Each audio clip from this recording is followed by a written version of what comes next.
ناظرین، حضرت موسیٰ علیہ السلام سے جانداروں کی زبانیں سیکھنے والے شخص کا انجام۔ جلال الدین رومی رحمۃ اللہ علیہ ایک حکایت میں لکھتے ہیں کہ ایک شخص نے حضرت موسیٰ علیہ السلام سے درخواست کی کہ اسے چوپایوں اور پرندوں کی بولی سکھا دیں۔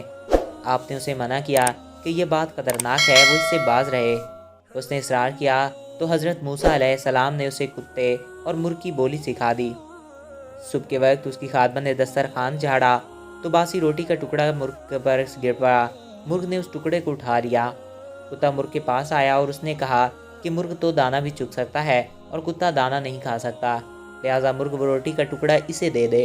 مرغ نے کتے سے کہا کہ چپ ہو جاؤ، غم نہ کر، آقا کا گھوڑا کل مر جائے گا، تجھے اللہ پیٹ بھر کر کھانا کھلائے گا۔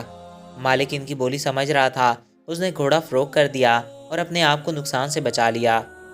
دوسرے دن بھی مرغ روٹی کا ٹکڑا لے اڑا اور گھوڑا نہ مرا تو کتے نے مرغ سے شکایت کی کہ وہ جھوٹا ہے اور کتے کو بھوک سے دوچار کر دیا ہے۔ مرغ نے کتے کو تسلی دی کہ گھوڑا مرا تو ہے لیکن دوسرے گھر میں، فکر نہ کرو، کل مالک کا خچر مر جائے گا اور اسے صرف کتے ہی کھا سکیں گے۔ مالک جو ان کی بولی سمجھ رہا تھا، اس نے خچر بھی فروخت کر دیا اور دوسرے نقصان سے بھی خود کو بچا لیا۔ دوسرے دن خچر کے مرنے کا واقعہ نہ ہوا تو کتے نے مرغ سے شکایت کی کہ تجھے آئندہ کی کوئی خبر نہیں ہوتی، تو ڈنگے مارتا رہتا ہے، تو جھوٹا ہے۔ مرغ نے کہا ایسا نہیں، خچر دوسری جگہ جا کر مر گیا ہے، کل اس کا غلام بیمار پڑے گا اور جب وہ مرے گا تو یہ کتوں اور مانگنے والوں کو روٹیاں کھلائے گا۔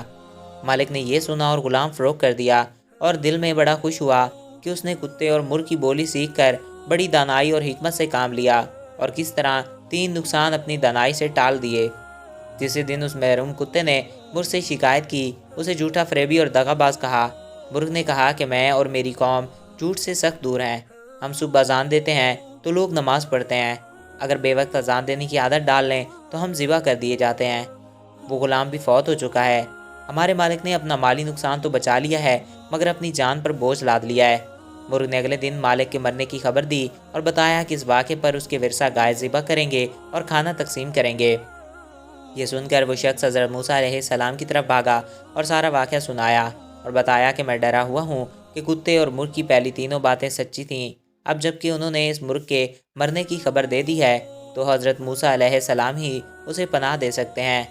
حضرت موسیٰ علیہ السلام نے اس شخص سے کہا کہ فطرت کا اصول ہے کہ جب اس کی کمان سے تیر نکل جائے تو موسیٰ علیہ السلام بھی اسے واپس نہیں کر سکتے۔ ہاں، میں تمہارے لیے سلامتی امان کی دعا کر سکتا ہوں، تیری طرف قضا نے 3 دفعہ نقصان کے لیے ہاتھ بڑھایا جو تو نے اپنی تدبیر سے لوٹا دیا، اگر تو ایسا نہ کرتا تو قضا تیرے مالی نقصان سے پلٹ جاتی اور یہ بڑی مصیبت اس قدر جلدی تیرے سامنے نہ کھڑی ہوتی، اب اس سے راہ فرار ممکن نہیں۔